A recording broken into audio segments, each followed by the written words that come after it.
श्री स्वामी समर्थ. सर्व पितृ अमावस्येला पितृदोष निवारणासाठी अत्यंत प्रभावी 32 तोडगे.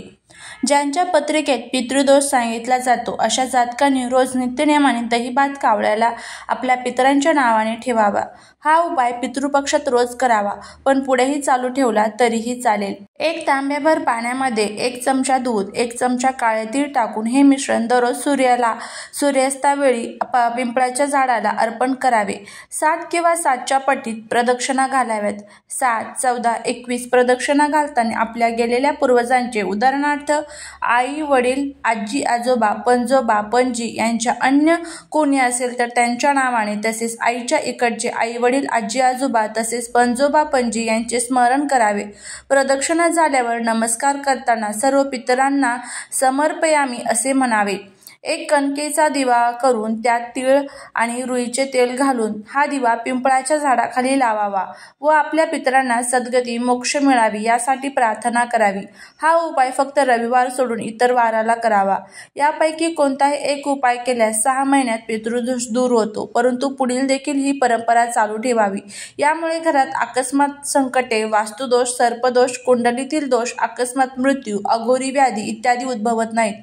सूर्यास्तापूर्वी पूजेच्या ठिकाणी आणि मुख्य दरवाजावर पिठाचे दिवे करून त्यात तिळाचे तेल घाला. हा दिवा दरवाजाजवळ लावा. ताटात मिठाई, फळे, तांदूळ आणि पिठाचा दिवा ठेवा. हे दिवे शिवमंदिरात देखील ठेवायला हवेत. यामुळे घरातील सर्व दोष दूर होत असतात. धर्मात पिंडदानाला फार महत्त्व आहे. काही कारणांनी जर तुम्ही पितरांचे पिंडदान केले नसेल तर सोमवती अमावस्येला पिंडदान अवश्य करावे. त्यामुळे पितरांना अतृप्त आत्मा संतुष्ट होतो. अमावस्येच्या दिवशी तुम्ही दूध आणि तांदळाचे दान अवश्य करा. त्यामुळे तुम्हाला आर्थिक त्रासातून मुक्ती मिळेल. काही कारणाने जर पितृ तुमच्यावर नाराज असतील तर त्याची नाराजी दूर होईल.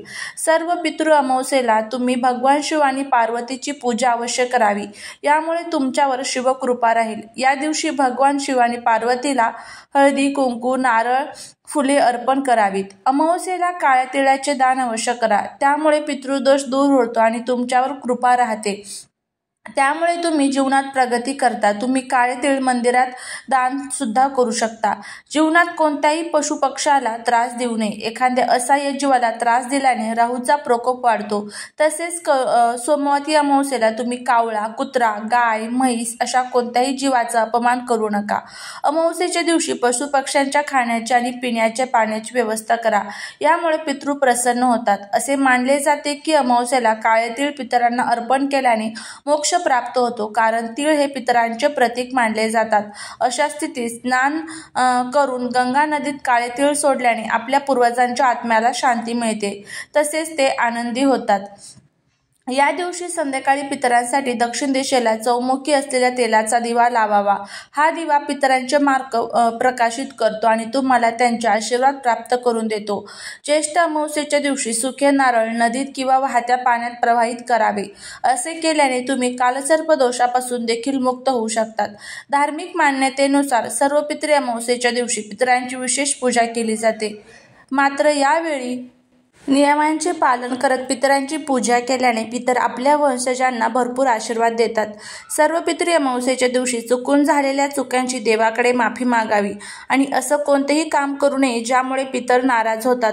असं म्हणतात की पितरांना निरोप देताना त्यांना प्रसन्न करून पाठवावे, म्हणजे ते जाताना आपल्या वंशजांना खूप आशीर्वाद देतील.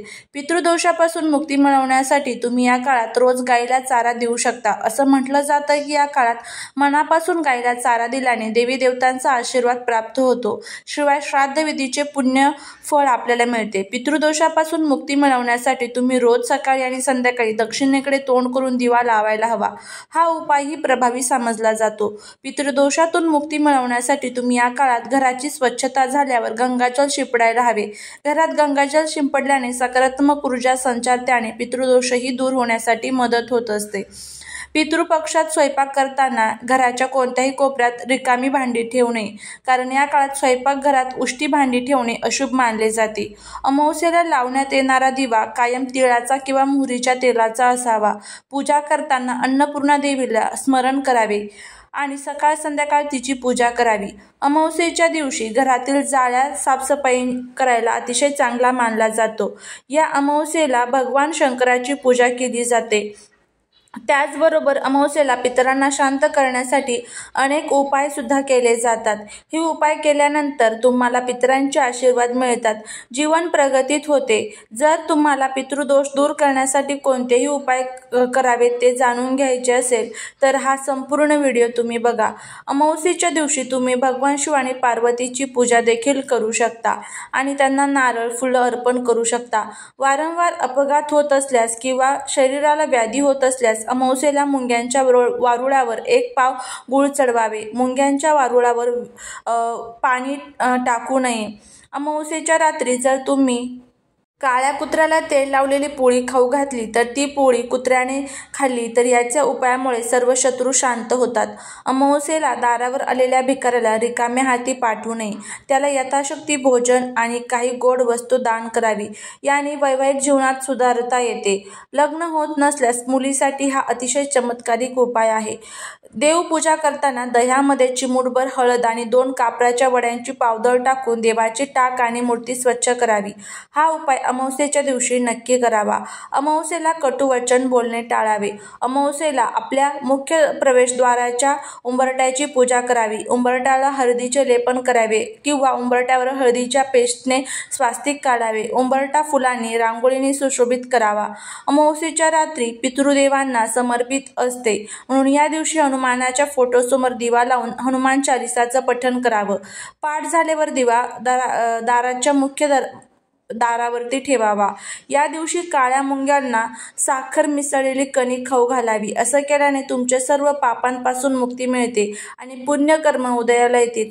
हेच पुण्यकर्म तुमची मनोकामना पूर्ण करण्यासाठी मदत करत असतात. ज्यांना कालसर्प दोष असेल त्या व्यक्तींनी अमावस्येच्या दिवशी एखाद्या योग्य ब्राह्मणाला घरी बोलून घरात शिवपूजन व हवन केले पाहिजे. अमावस्येच्या रात्री 5 लाल फूल आणि 5 दिवे नदीमध्ये प्रवाहित करावे. धनप्राप्तीचे मार्ग प्रबळ होतात. सर्वपित्री अमावस्या कधी आहे जाणून घेऊया. आपत्तीची वेळ, तिथी, तारीख. सर्वपित्री अमावस्या खूप महत्त्वाची असते. पितृपक्षातील शेवटचा दिवस सर्वपित्री अमावस्या म्हणून ओळखला जातो. अनंत चतुर्दशी गणेश विसर्जन झाल्यावर त्याच्या दुसऱ्या दिवशीपासून पितृपक्ष सुरू होतो. पितृपक्षात तिथीनुसार श्राद्धविधी करतात. पितृपक्षात सर्वपित्री अमावस्येला विशेष महत्त्व आहे. ही श्राद्धाची सर्वात महत्त्वाची आणि शेवटची तिथी आहे. भाद्रपद महिन्यातील अमावस्येला सर्वपित्री अमावस्या म्हणतात. या दिवशी अशा सर्व पितरी श्राद्ध केले जाते. अमावस्येला मरण पावले किंवा त्यांची मृत्यू तिथी माहीत नाही, पितृपक्षात पितरांचे श्राद्ध करता येत नसेल तर पितृदोष टाळण्यासाठी सुद्धा या अमावस्येला श्राद्ध करतात. तर सकाळी 11:46 ते दुपारी 12:33 हा कालावधी असणार आहे. हा 2 तास 47 मिनिटांचा कालावधी असणार आहे. दुपारी 12:33 ते 1:30 वाजेपर्यंत रोहिणी नक्षत्र असणार आहे आणि त्यानंतर दुपारी 1:20 ते दुपारी 3:42 अपहरण काल असणार आहे. सर्व पितरी अमावस्येच्या दिवशी कोणत्याही पितरांचे श्राद्ध केले जाते. तर नक्की करा, नक्कीच तुम्हाला त्याचा फायदा होईल. श्री स्वामी समर्थ.